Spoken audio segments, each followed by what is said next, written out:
And welcome, Hoosier fans, to another victorious episode of Doing the Work, the newest show on the Back Home Network who's dedicated to covering IU women's basketball.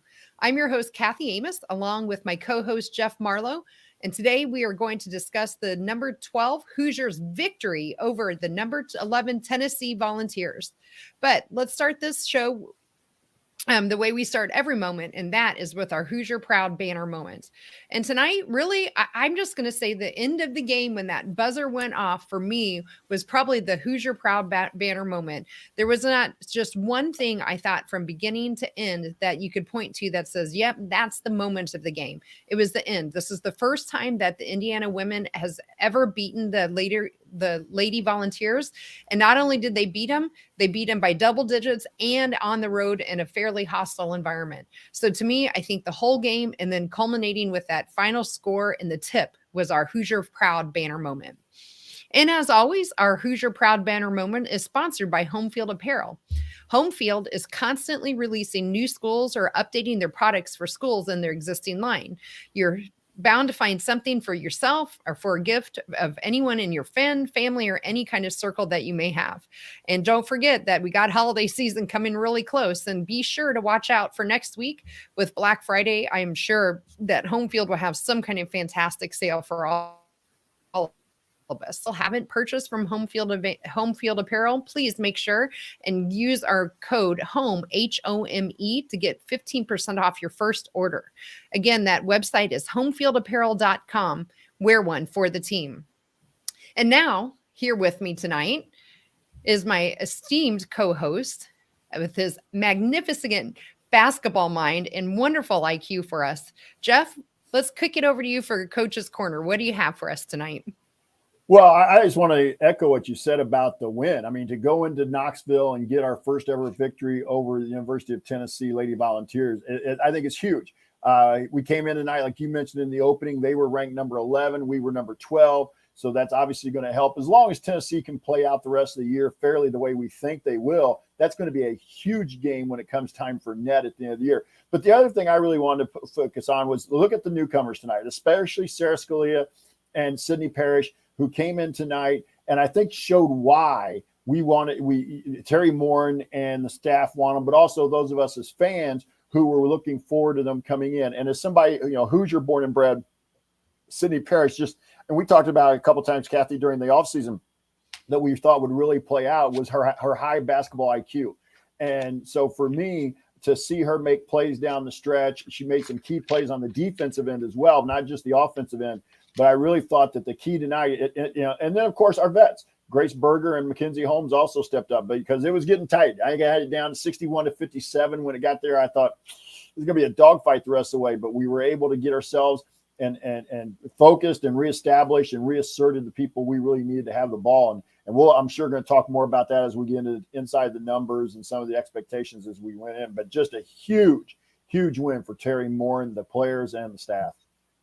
Absolutely, Coach. So we should also point out for all of our listeners here that not only will we be mainly, of course, focusing on tonight's game, which was against Tennessee, we are covering a little bit and touching just very briefly on a few things from Friday night's game as well, since we have not had a show since then.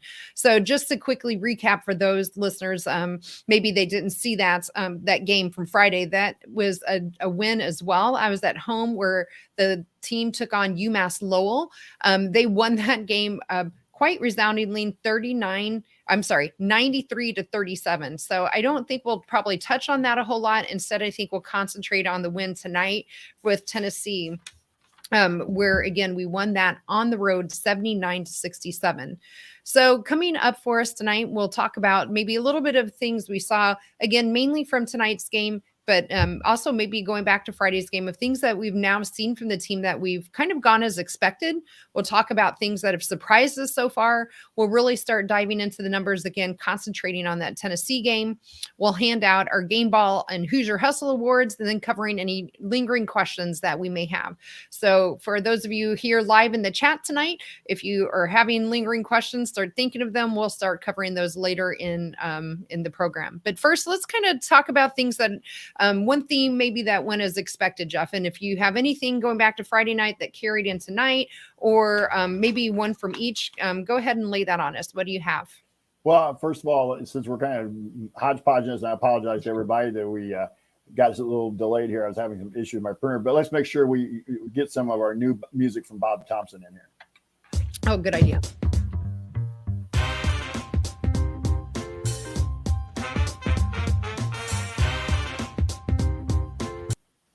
All right. So as far as expected, Kathy, Friday night they took care of business. I didn't expect them to beat UMass-Lowell by 50.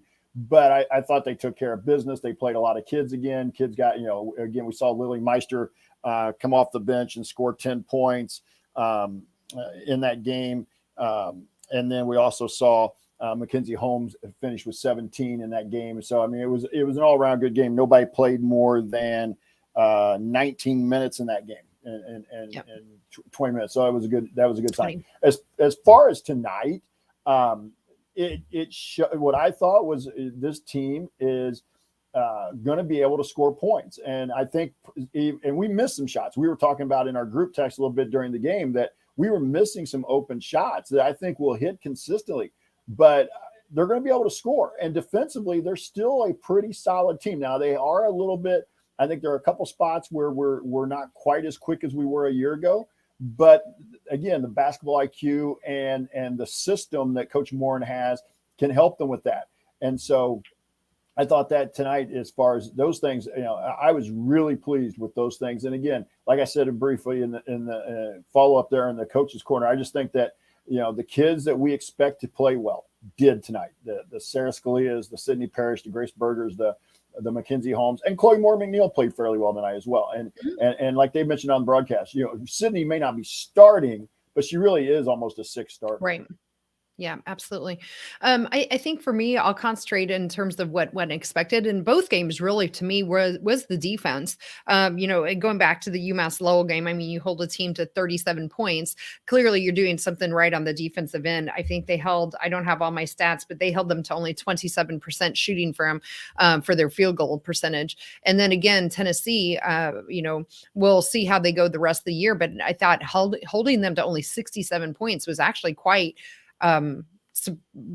great for our defense. 67 points on the road as well. And, they've got some ladies that can really put up some points. So to me, the theme for me that went as expected in both of those games was really on the defensive end. And again, which has been a calling card of Coach Morin's teams for a while. And they really showed their ability and willingness to get down and dirty on defense again in both of those games, causing again a number of turnovers as well. For both teams. So we forced Tennessee into 15 turnovers. So I thought that was, when you're forcing, again, a team of the caliber Tennessee is at their own place into 15 turnovers like that, I thought was really great. Led to 15 points for us in turnovers as well. Anything else, Jeff, that kind of went as expected from either game, but especially maybe tonight that you want to talk through? Well, not really. I will say this, that maybe I should save it for the surprises, but we can move right to it. Well, I'm just saying that the Horston girl not playing for Tennessee obviously was a help for us tonight. Yeah, for sure. And we'll take a break when we get it. Yes, we will. So luckily, I mean, we never anyone hurt. And so it's good to hear. It sounds like she'll be back relatively quickly, but it worked definitely in our favor tonight. Cause I think she averages around 16 points per game. So that was definitely a big loss, but well, with that, Jeff, let's just move on. What kind of surprises did you have from either game, either the UMass-Lowell game or tonight's Tennessee game? Surprise wise, I guess we were a little more willing to shoot the three than I thought we might be tonight. We shot, I was printing my stats out here. I figured out how to get my stats out, Kathy. We shot 29 threes. Now, again, I like the three, don't get me wrong, but I would have liked to see us I thought we took a few that were rushed. And so, but to shoot 29 threes, made 8, but shot 29 threes, I would have to put that in as a surprise tonight. If you would have told me we're going to go on the road and win and really be in the lead the whole game, I mean, we really were.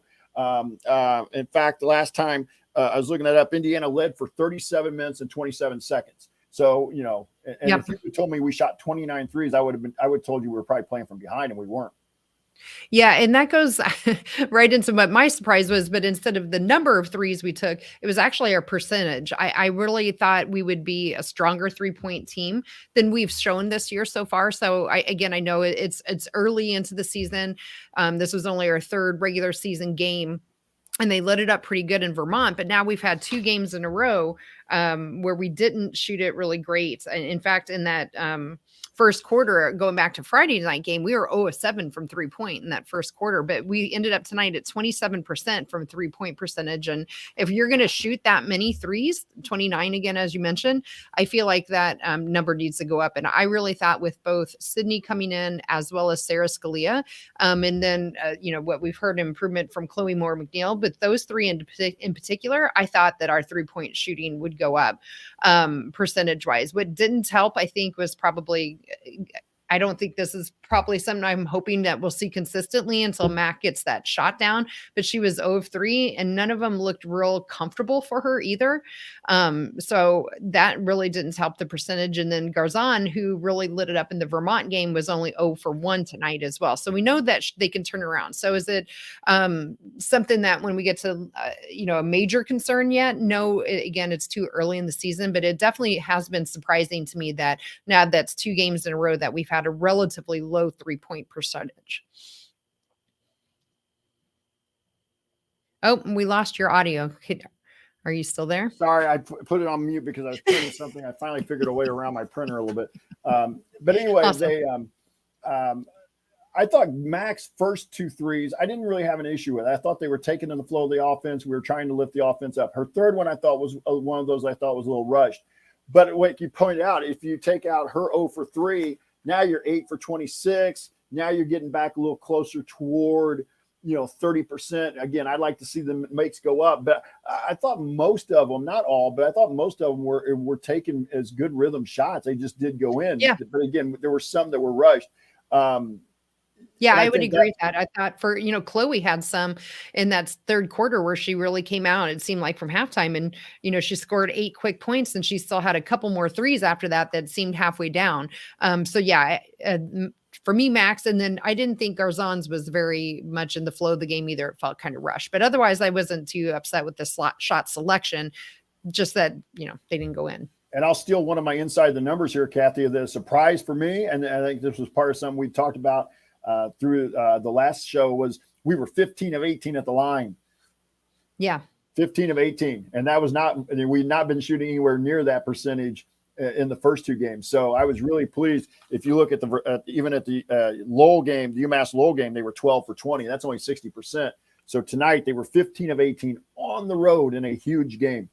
Yeah, and that was something after the UMass-Lowell game, I think that coach called out in her post-game press conference was specifically free throws. Because it's hard to get upset with the team when they win again 37-93, but that free throw shooting was something that they definitely turned around, and to do it on the road again was great. So any other surprises, Jeff, from either game or theme that you want to touch on that has been surprising so far this year? No, just again, when I really have I wouldn't call it a surprise, just more of what I thought we'd see, kind of the expectation. I'll go back to that. It's Grace Berger running the point and making good decisions. Yep. Yeah, absolutely. Well, great. Well, we've already been touching on them, so let's just go ahead and transition to inside the numbers. So maybe we'll just concentrate mostly on the game tonight. I think that's probably again, no offense to UMass-Lowell, but it's probably more significant of a game tonight and more indicative maybe of some of the things that we're going to see in terms of competition. So what's the first stat that you want to kind of talk about from tonight's game? Gotta make sure I'm looking at the right one. 5 players in double figures. Yes. 5 players in double figure. I'm so used to looking at the bottom of the box score because we've been at home. I want to keep going to the bottom, and it's Tennessee. 5 players in double figures. We got 16 from Mac and Sarah, and then we got 15 from Chloe and 13 each from Grace and Sydney. So 5 kids in double figures. And again, when you're playing a good team on the road, your best players have to step up, and they did tonight. Yeah. I think for me, the inside the numbers number that I want to first touch on is probably our second chance points. And that was literally a tale of two halves for us. So the first half, we had 17 to their 5 and second chance points. Really, we're hitting the rebounds, and these obviously go together, the rebounds and the boards. And Tennessee definitely came out, and that was clearly a point of focus for them at halftime because we did not get another second chance point the rest of the game. We ended up with 17 to their 10. So they definitely turned around and cleaned that up for themselves. But we did other things in the game that wasn't the only thing we needed to rely on. So I thought, again, it was a tale of two halves, but we really hit those boards that first half. And I thought that was really impressive to see. Yeah, and I'm going to go to another stat here and stay with the team aspect. 21 assists on 28 made buckets. Yeah. So 75% of our buckets came off assists. And, of course, Grace Berger led the way with 6. But you also had Chloe Grace and Berger had Sydney 9. Oh, according to my stats from the box score that I printed off the IU website, they've got her for 6. Oh, yep, you're right. That was my mistake. Well, I think the TV said something 6. about 9, but I think they were off a little bit. But then Chloe and Sydney both had 5. So you had those three accounted for 17 of your 21 assists. Right. So regardless of the number 6-9, it's fantastic. Yeah. And we're on Grace Berger assist to watch again. So I think, she's well on that pace of 4 assists per game that she needed to be on. So what other team stats, Jeff, kind of jumped out to you during this game? Well, that we haven't talked about. We outscored them in the paint 30-20, which I thought was a little surprising. But I'll go back to the one you're talking about. We couldn't maintain the rebounding advantage. We ended up only out rebounding them 35-33. And I don't know whether it was a combination of us getting relaxing a little bit on the glass, and I know Garzon didn't play quite as much in the second half. Sydney's not quite the rebounder per se that Garzon might be, but and whether Tennessee just got that much more aggressive and hustled after him, we just we fell off there, and that would be a little bit of concern for me. Yeah.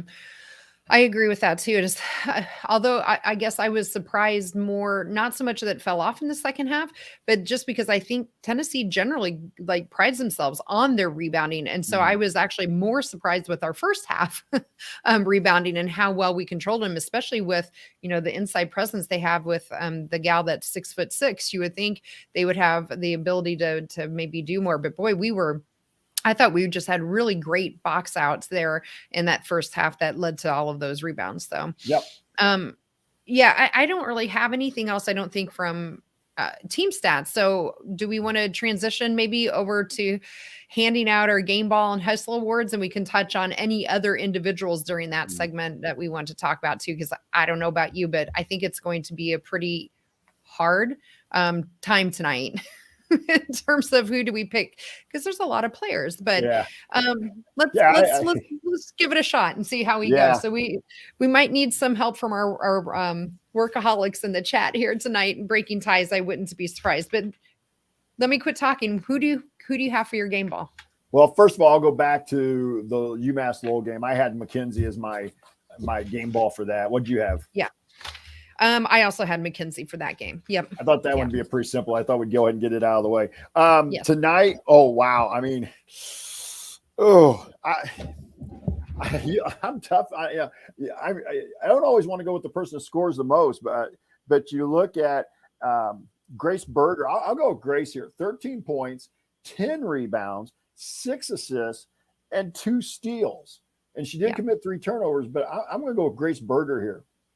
Just because I felt like she made a couple of plays down the stretch that really showed her leadership as well. Yeah, that, maybe I guess we don't need a tie at least on this one, because I actually wrote down Grace as well. I mean, she was just a couple assists away from a triple. Oh boy, that would have been amazing. A triple double. But it was hard. But what it came down to me, Jeff, was exactly what you're talking about, which was the leadership that she showed, which again, is so very Grace. It was quiet leadership. And I thought the perfect example of that was in that fourth quarter, when we were I wouldn't say milking the lead, but we clearly were trying to slow it down and eat some of the clock up. And she had the ball out on the perimeter, and I can't remember who was standing at the top of the key, just wide open, asking her, like, give me the ball, give me the ball. And Grace, like, she just kind of waved her away and just ran some more clock. And I thought, to me, that showed a lot of poise and leadership, not to just, throw it to her because she was wide open, but there was still quite a bit of time left in the shot clock. And I thought that's what we saw from her the whole game. It didn't always show up in scoring. I know she did get us off with 7 points to start us off. She scored our first 7 points, and then she went, I guess you can say, cold in terms of scoring, but I thought she was doing so many other things. She was finding Mackenzie down low. She was finding her other teammates. You already mentioned the steals. And I don't, it's hard to get mad at the 3 turnovers when, she hasn't been a point guard all of her career. So for me, yeah, I gave my game ball to Grace as well. Yeah, I did too. So tonight, Grace gets the game ball for the Tennessee game. Yeah, absolutely. All right, well, let's move over. Maybe this is the one where we might have a little more conversation or difficulty, but let's go to the Hustle Award. So who did you write down for this? Because I really did struggle with this one. I think there's about 3 or 4 different players you could give this to. Yeah, and especially, I guess, if you would consider that you have to take Grace out of the equation here, since we just gave her the game ball. I went with Sydney Parrish here. 13 points, 4 rebounds, 5 assists, 2 steals off the bench. But one stat that really jumped out to me here, Catherine, we don't talk a lot about this. She drew 7 fouls on Tennessee. And that to me, that led the team by far tonight. And sometimes, obviously, you got to get the benefit of the whistle too. But Sydney just was, the big thing tonight, in my opinion, for the first time, really showed you why you wanted Sydney Parrish to be back in this program and come back home. Because again, I talk about all the time, the high basketball IQ. She's just in the right place, the right time. She's always making the right play. And she may not be the most athletic kid. And she was one of the ones I was referencing to earlier, that sometimes gets beat off the dribble a little bit easier than we're used to getting beat. And so she's going to have to give a little and learn how to adjust to that. But I just love her game. I did when she was in high school. And I really thought tonight showed why the Sydney Parrish that you saw tonight is a kid that's going to make our ceiling, as Jared always likes to talk about, our ceiling is so much higher and it lifts our floor up too. And so I'm going to go with Sydney Parrish for my Hustle Award. All right. I guess I'm remiss here. Who did you have for the UMass-Lowell game? UMass-Lowell. I went with Lily Meister. Okay.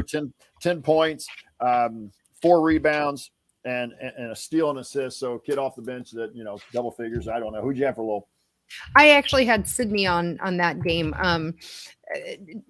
Mainly because I just liked all her hustle and a lot of the intangibles you were throwing out there. So we'll just, we won't dwell on the UMass-Lowell game. So originally I wrote down Mackenzie for the Hoosier Hustle Award tonight, and I'm going to go ahead and stick with her for tonight. And here is my reasoning. So, she tied the team with points, but to your, pardon the pun, to your point earlier, it's not always just about points.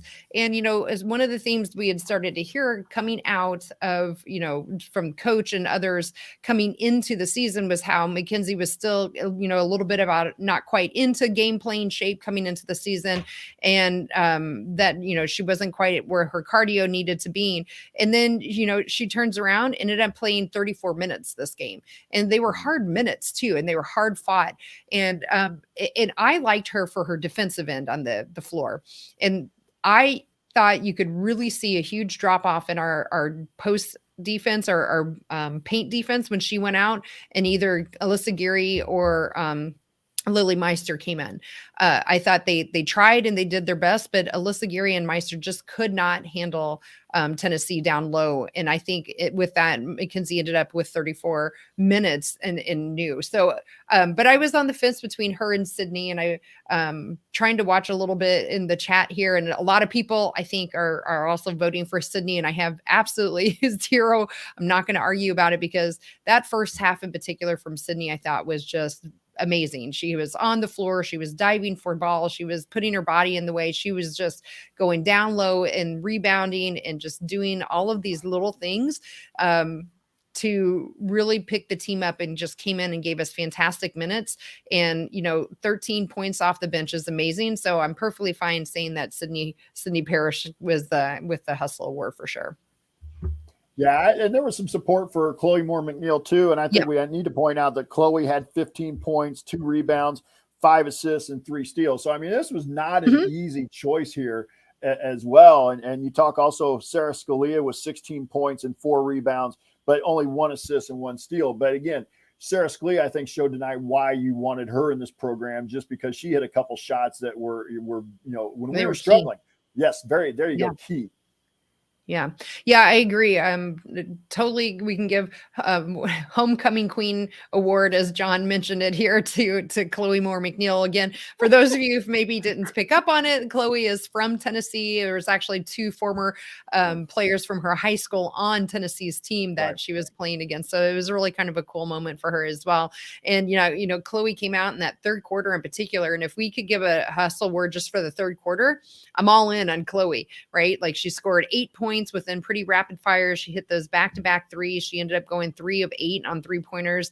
She had 5 assists, and then her steals led the teams in steals with 3. So Chloe on her D again, I thought was just really spot on. She got her hands in there, the 3 steals is probably even light, because I think there were times that she got her hands into, when they were driving, and just disrupted some of the Tennessee drives as well.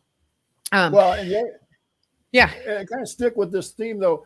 Well, I'll wait. We'll come back to it. It's not really a lingering question, but you brought up a good point, Kathy, that, with Mac playing 34 minutes, I was looking, we had 4 kids play over 30 minutes tonight, and Sydney Parrish was at 27, 28. So a lot of minutes by your key kids tonight. And again, I'll come back to it a little bit later as well. Yeah, for sure. Before we move on to lingering questions, though, Jeff, we've talked about quite a few players already in terms of individual stats. The one person we haven't talked a whole lot about was Yarden Garzon. So what were your thoughts on Yarden's play tonight? I thought she had a hard time getting going. She got that second foul in the second quarter, but even then, I thought she was not that she was overwhelmed or anything, but just have games where you just have a hard time kind of getting into a rhythm. And I thought that looked like Yarden Garzon tonight. She only took 6 shots. Out. Yeah, she she ended up fouling out and Garzon, but she only got 6 shots and didn't get to the line, only had 1 rebound. So you just kind of felt like she never got into the flow tonight. And that's going to happen with a freshman. And even though for somebody who's played as much basketball as she has, one thing I was wondering a little bit watching the game, Kathy, and I want your opinion on this as well. So while I'm kind of asking it, maybe because it was a pretty physical game tonight. All right. Yeah. Do you think I kind of thought maybe, even though she's played some professional ball in Israel, I wondered if maybe the physicalness of the game got to her a little bit. Yeah, that's what I was wondering too, Jeff, because it just seemed, and it was, and we've been watching women's basketball for a little while here. I do feel like they don't call the fouls. If you're used to only watching men's basketball, I feel like sometimes you're going to get a little more tighter called games, fouls called in those games than you do on the women's side. I for whatever reason that is, there was a time I thought Yarden was going up for a rebound. The 2 girls were going after it together, and Yarden was literally just thrown to the ground, and there's no call. That just seems to me very typical. And I'm wondering and again, I don't know what play is like for her when she played with the Israel team. So maybe it is just something she was not quite ready for, because they definitely wasn't as physical those first 2 games, 3 counting the exhibition, as we got tonight. So it could have been maybe a surprise for her, but the flow just didn't seem to be there for her tonight. She had one nice rebound, a couple assists, and some blocks, but it just didn't seem like she could, like you said, quite get in the rhythm of the game tonight. But I think her basketball IQ is so high, from what I could see. That one assist, a couple of her assists, they stick out to me, because it was like, oh gosh, that was just such a smart play. I think that by the end of the year, that this game will be an aberration for her. I think that she's really going to come along. Yeah, you answered Quang's question pretty well, because he asked in the chat bot or in the Workaholics, what did we think of that play? And one thing I think sometimes, I think they're almost too quick with the whistles at times in the women's game. Like in that case, I would have liked to see them let them fight that away, see if somebody could come up with it. Now, again, Garzon ends up getting thrown to the floor, and it looks bad. But I think sometimes in the men's game, they let that go a little longer. That's a case where they let go a little longer. Whereas I think sometimes in the women's game, they almost bend over backwards to try and let a flow get going. I mean, how many times you and I have been on an assembly call post-game show where we've talked about there's not a rhythm to the game. That game tonight, at least the first quarter, second quarter, that was flowing pretty well, and it went pretty quick. We didn't see endless trips to the line, anything like that. So, but I also wanted to bring up, Kathy, I'll bring this to you, and this kind of comes from Joel's kind of a comment Joel made, and I was going to bring it up as well. What did you think about the adjustment? Tennessee really kind of threw us for a loop, or at least seemed to catch us unaware when they went to the 2-3 zone half court trap. They extended out the 2-3, trapped out of it, and we really seemed to struggle with it for several possessions before finally figuring it out in the fourth quarter. That's interesting. I guess I have a different take, Jeff. I thought that we handled it pretty well because, again, when I watched Ohio State and Tennessee play, Tennessee ran that 2-3 zone quite a bit against Ohio State. I thought that we actually handled it, outside of maybe the first possession when they went to that zone in the third quarter. We clearly had a game plan. We were hitting the lady, because that was actually one of the times I remember Chloe. I thought she seemed really vocal tonight, by the way, with Chloe. And she was, I think, trying to get Sydney Parrish to go to the top of the key. And she's like just pointing at her. And as soon as we started doing that on a consistent basis, they switched and went back to man. So I guess I had a different take than you. I thought, outside of the first possession or two with that zone, I thought we handled it really well. I thought we played around the perimeter against it the first 5 or 6 possessions, and we kind of settled for the 3. Then once they finally started getting to where you want to attack that on, and it's easier said than done, but where you want to attack is what they eventually got to. They got to the middle of the lane, the free throw line right in that area, and they attack that. Once you can get it there, now it begins. You either got to knock down that shot, which was not the shot which was the shot that Tom Crean wanted him to take against Syracuse in 2013, and Cody wouldn't take it, which you got the whole question about whether it should have been Cody in that spot. But you got to put somebody in that spot who's going to be able to knock that shot down. Or now you can kick it out backside for the 3, or when they come up to attack, now you open up somebody on the baseline. So that's where you got to attack, is in that middle. And I think they wanted to do that. They just weren't effective at the first 5 or 6 possessions. Then in the fourth quarter, they got a little bit more patient with it. They didn't just settle for the first good shot. And that's kind of in that third quarter, I thought we got a little happy with the 3 and took some. They were open, but I thought you could have got them later in the shot clock. Could have basically got that same shot later in the shot clock. That's why I didn't like those shots there. Gotcha. But in the fourth quarter, they did that. They got into the high post. The other part I couldn't believe was they were making a run on us. Terry took a timeout. Coach Morton took a timeout. And they came back out and go man to man. Thank you. I would have stayed in the zone until we showed we could solve it. I mean, or vice versa. Right. Yeah, or vice versa when they're down like 10 and with 2.5 minutes to go and they go back to zone. I'm like, why of anything wouldn't you be wanting, like, and again, you tell me if I got this wrong, you coach and you know way more about basketball, but to me, I would have thought you'd stay in man-to-man and try to speed us up, not go into a zone, which seems to slow it down. But they didn't seem like they're in any big hurry at all to me in that last 2.5 minutes being down 10. Tennessee. Yeah. That to me showed a lack of game awareness. I'm not quite sure, because they were even talking about that a little bit on the TV broadcast, and I agree. And they were trying to trap. They were trying to press in the full court a little bit and trying to trap out, but we broke that pretty easily. But then they kind of fell back, like you said, back into the 2-3. I was really, that's where you just got to chase and foul as quick as you can, or try to see if you can get us to make a dumb pass and go from there. I'm going to answer this one a little bit, Kathy. Coach Tonsoni's in the Workaholic chat. Yeah, go ahead if you want to. I don't know anything about what he's talking about, so you go ahead. Well, what we call here, and for those who are listening on the podcast, Coach Tonsoni is asking about the chin action.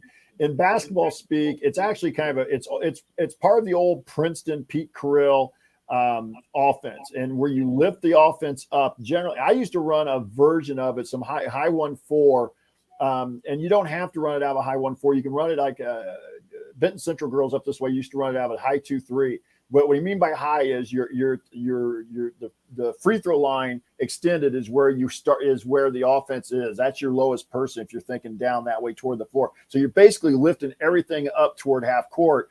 And what you do then is you throw it to a wing, and then the backside will cut through off a back screen. And that's what we, again, I'm kind of giving the chin action with my hand here, my gesture. That's where it comes from. A lot of the play call is just, it's just chin. But what it does is it takes, especially in this game, it takes size away from the basket, and it allows you to get your guards, your wings, who may have a quickness advantage, into some open space. It takes shot blockers away, and then it also creates and can create some mismatches, and it can be very hard to defend because either you switch it, all right, which if you do, you get the mismatch, or you sag off of it and help. Well, then that allows the screener to step out and be the release. Even if you're pressuring the ball handler, you step out and release, or you get them confused and you get a wide open layup. So there's some really great action off of it. And like I said, Benton Central girls up this way run it a ton and do a lot of good stuff with it. But it's so if you've watched some of that old Princeton offense, that's where it comes from. But in the 30-second shot clock, you don't have as much time to run it through as many times. So you basically got one, maybe two times you can get it through. Yeah. Okay, cool. And that's our basketball corner for tonight. We just added a new segment, I think. A new take on Coach's Corner. Yeah. So Jeff, with that though, are there any other statistic, team, or individual that are left on your brain that we haven't covered between our last couple of segments here? No, I think we pretty much covered everything I want to cover. All right. Well, let's move on to lingering questions then. So what's your first lingering question coming out of either of the games, really? I didn't have any coming out of the first game. Well, I take that back. I was a little surprised. I guess more of a surprise question than a lingering, and we saw a little bit of it tonight. That Lily Meister in the game against UMass-Lowell was the first big off the bench in the second half, and then tonight she was the first big off the bench. So makes me, is Alyssa Geary maybe struggling a little bit to quite grasp the system. I love her game. I really do like her athleticism. I thought she played well when she was on the floor tonight. But it was interesting that Lily Meister seems to have worked her way into that, into more of a rotation spot than I think we thought would be when we talked about her in the offseason. Yeah, I was actually really surprised at that because, Lily Meister was second off of the bench. She was our first big off the bench. So going back to our surprise section, I guess I am a little surprised at Alyssa Geary. I was thinking coming from Providence, having started almost all of their games for them, she would come in a little more ready to be able to get in and give us some great meaningful moments. And I didn't expect a freshman to kind of supplant her. But in terms of lingering questions for me, I'm still a little bit on the 3-point percentage, and maybe it's a carryover from last year. We weren't great 3-point shooting, and we've heard that a lot. We've heard it from the coaches, we've heard it from analysts, and we've heard it from even some of the players about how great we're going to be at 3-point shooting. Again, super tiny sample size. So am I concerned? No. Is it a lingering question? Yeah, I think it's something that I'm definitely going to probably keep an eye on for myself. Yeah, I get that, but I just think we're going to shoot more of them. There were times last year we were lucky if we got over 10 shots from three. Right. So I think the more you shoot, the more you'll make. The percentage may not improve a ton, but they made 8 tonight. I mean, that's 24 points. Yeah. So, but I get it. I get totally where you're coming from on that one. The other one I have a little bit is outside of the top 6. We only played 3 other kids, and they totaled 9 minutes basically. And right. I know it's a tough game, road environment, but we were having this comment in the group text about this, that my opinion was if you can find a way to get Lily Meister and Lexi Bargesser and Alyssa Geary, but especially those Bargesser and Meister, time in the first half, you can find a way to give them a minute or two in the third quarter. You just need to get a rest here. And because I know they had Grace for 37 minutes, and I know Grace Berger doesn't want to come out of the game. I love that part of it. But sure. I just would have liked to seen us. I just would have liked to seen us keep building that depth. I'm not saying they should have played 10 minutes each.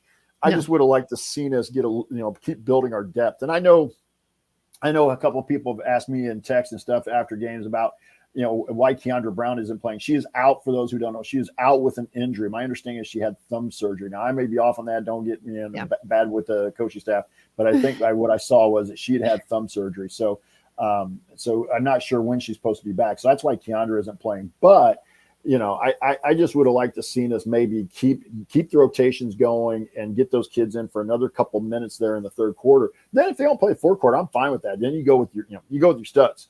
But right. I thought a break in the third quarter would have been huge for a couple of our starters.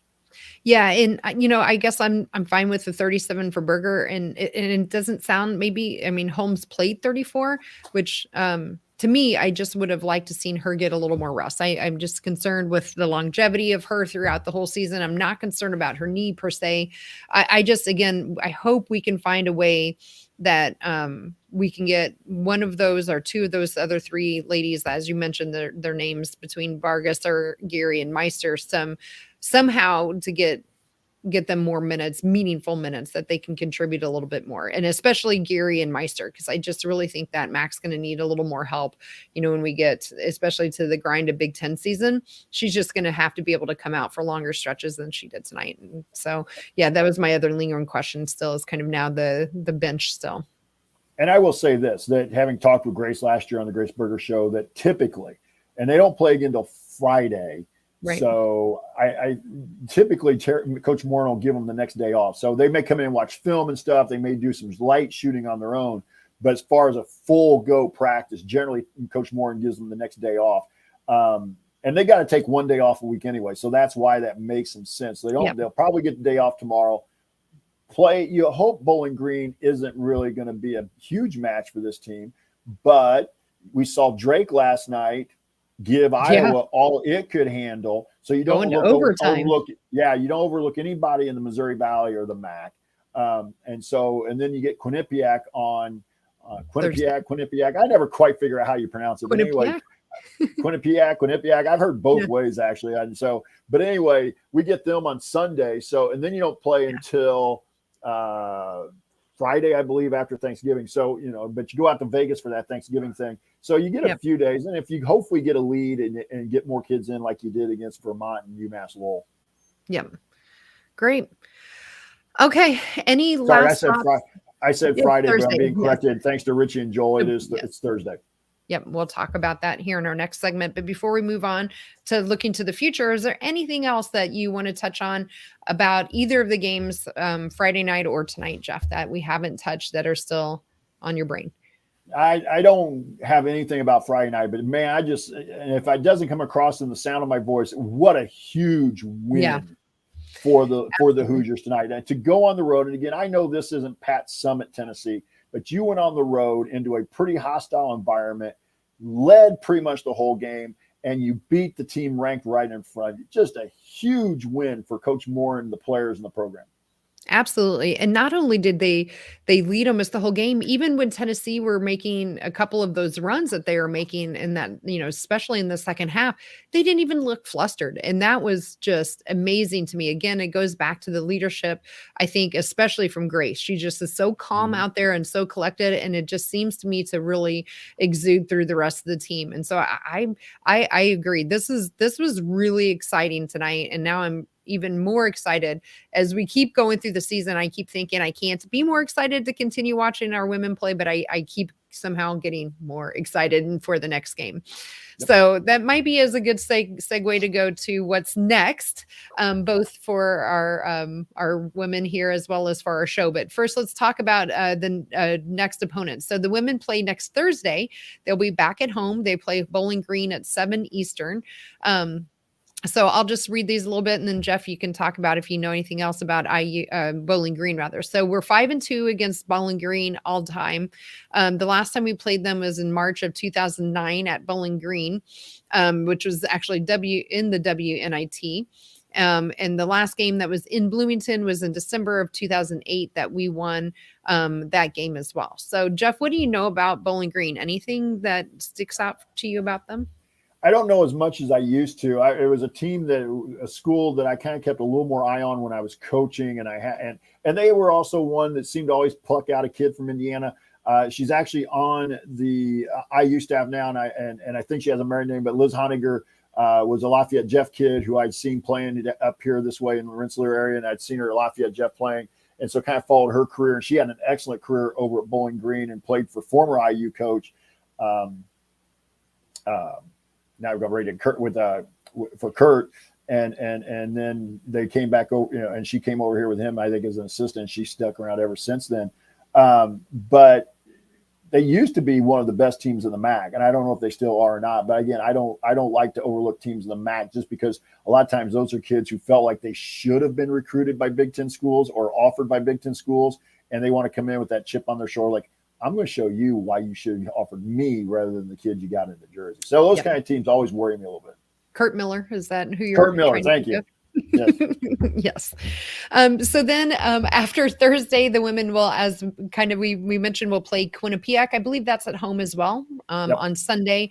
That is an early game at 1 Eastern or noon Central for those of you like Jeff and I that are in the Central time zone.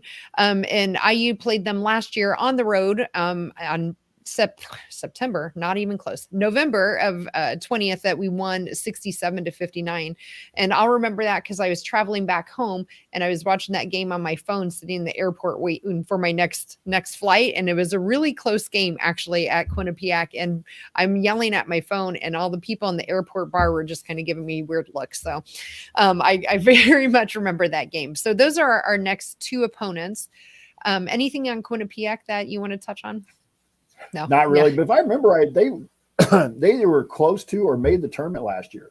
So I think they did make the tournament. Yeah, I think so too. But that game was that game ended up being a better win than people thought. Again, I think people look at the schedule and go, "Oh, well, that's a win." There's some good basketball being played now. The depth for the women's game may not be as deep as it is on the men's side in terms of some of the smaller conferences, the low to mid D1s, but there's teams like Quinnipiac that are going to make the tournament that you don't want to take lightly when you go to their place, especially. Now, you'd like to think coming here to our place that we'll be ready to play. I think also, Kathy, I didn't look, quote, you might let me know if I'm wrong, but I would imagine if those games are on TV, they're on BTN Plus. Yeah, I don't have my schedule handy with me. I'll try to fact check us while we do last call. But in terms of our show, though, we will not be doing live post-game shows after either one of those games. Instead, we will do actually a show on Monday evening at 8 Eastern, 7 Central, if you can join us then. And we will recap both of those games at that time. So anything else then on either of those next opponents? I don't think so. Nope. So other programming notes, Jeff is keeping us up to date still as well. Hopefully following us on Twitter and just search for Doing the Work, but you can follow us there. You'll find out when our next show is. Jeff or I, hopefully we tried to tweet during the game and add a little insight there, but Jeff really is doing a fantastic job keeping up to date on all of our former Hoosiers that are out in the professional ranks and how they are all performing. I believe I'll just add in here real quick, not to interrupt you, but this is one I posted in the community today. I didn't put it on Twitter. Amanda Cahill's playing in Luxembourg, and I'm not sure why, because there are actually some games between now and then, but she won't play again. Her team doesn't play again until middle of December. So they got quite the layoff. But right now, she's second in the league in scoring over there. She's fourth in assists. Well, I take it back. I think she dropped to fourth in scoring. She's fourth in scoring, fourth in assists. She is averaging roughly 25 points a game. She's 9 rebounds. She's shooting like 60% from the field and making threes at like a 47, 48%. So she's having an excellent year over there. Her team is in 4th place right now. So, but then the others, like Tyra Buss is leading the league in Lithuania. They haven't played very many games. They went to play like 4 or 5 games, but Tyra Buss is leading the league over there in scoring. And then Lexa Golbe and Nicole Cardano Hillary are getting minutes, but usually not starting for their teams in Spain as rookies. And then the other one that we followed is Jory Davis is playing in Italy, and her team's struggling, but Jory's playing fairly well. Okay, cool. So again, you can follow that on Twitter. Also, Jeff puts it in the community that we have. If you're not a part of that community, go to simplycall.com and you can find out how to join our community there, which does a lot of great conversations around both women's basketball, men's basketball, but we have other sports that we dabble in over in that community as well. So Jeff, last call. So tell us, how do you want to leave this tonight? Nice. Last call. Now you got to build off the win. Huge win. Don't have a let off. Don't let up. Go into this next game against Bowling Green and on Sunday against Quinnipiac. Take care of business. Blow them out if you can, but take care of business and don't have this become one of those where Bob and I always used to talk about last game, next game. All right. Okay. You played well here. Everybody's going to be patting you on the back. Everybody's going to be on the message boards. Everybody's going to be on Twitter about what a great win. Look how great IU is. And then you come out the next game and you lay an egg. No, this is a game where the next game out now is what you got to focus on. And I think Coach Morin will have them ready to play. I don't think we'll see that happen, but that's kind of what you want to protect against. But yeah, I'm just a huge win. And let's go out and get 2 more the rest of the week. Yeah, absolutely. I will second all of that because, we got, couple games here that on paper look like they should be really easy, but to your point, like you just never know. Quinnipiac gave us everything we could handle last year on the road. Who's to say they won't come into Assembly Hall and do the same thing again? So we cannot overlook, and just one game at a time, next to next. So I think that will do it for tonight. So again, for those of you listening through YouTube or not, you can also follow us on our own podcast feed if you search for Doing the Work there as well, in case you aren't able to watch us live on YouTube for any time. But you can subscribe to the Assembly Call YouTube channel as well still to follow us. So, but for that, I think that will take care of us. So make sure you go out and check out everything on assemblycall.com for both the men and the women's side that we have going on. I want to shout out a special thanks to John Ringer of Riggs Design. He designed our new logo. Also a big thanks to Bob Thompson. You heard the musical bits that Jeff was throwing in there that came from Bob. So thanks a lot to Bob, but thanks all of you for listening. Without you, we wouldn't be here doing this. Otherwise, it really would just be Jeff and I chatting, which would be just as fun, but it's so much fun with all of you out there, both listening live and then later in whatever streaming service you choose. So until then, let's go Hoosiers, and keep your elbow in and your eyes on the rim. And we'll talk again on Monday after 2 more games.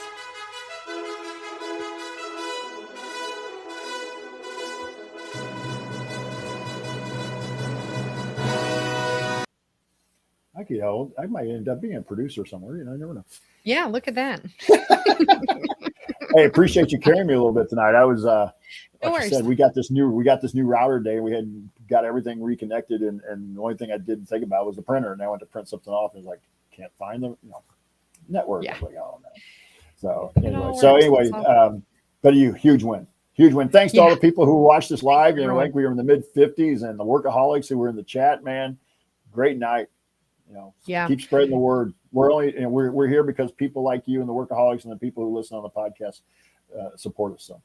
Yeah, spread the word to anybody in Bloomington too who can go to all these games. So, I think I had read, I don't know what the attendance was tonight, but I think I read Tennessee, their women averaged something like 7,500 per game. So I'm sure they had a great crowd there tonight. So, and to that point, we didn't really touch about this. This is our first game on national television, and we go out on the road and beat a top 15 team. I mean, this is great for not just, the women in terms of their resume, but it's great for the future, right? It's great for recruiting and for having all these young girls out there. We're seeing them on ESPN too. So, but wouldn't it have been nice to hear the announcers and the studio crew give us a little bit of credit?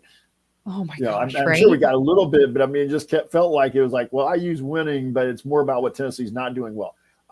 Come on, this is a team, and that's the part that surprises me about this. This is a team that's been in the NCAA tournament consistently. They went to the Sweet 16 last year, the final 8. So it's not like this is a team that all of a sudden showed up in Tennessee tonight and winning and be like, oh my goodness, we never heard of them. No, so. Yeah, I agree. It's just, but it's good for recruiting. Yeah. I guess, it is whatever SEC network and stuff, but good golly. Yeah. Good point. Because they did bill it that at the very beginning of the game. They're like, look into SEC basketball. And you're like, you're right. So, yeah. Good point. I should know better. So anyway, all right. Hey, thanks everybody. Thanks everyone in the chat and anybody that listened later. Appreciate you all. Have a good night. See ya.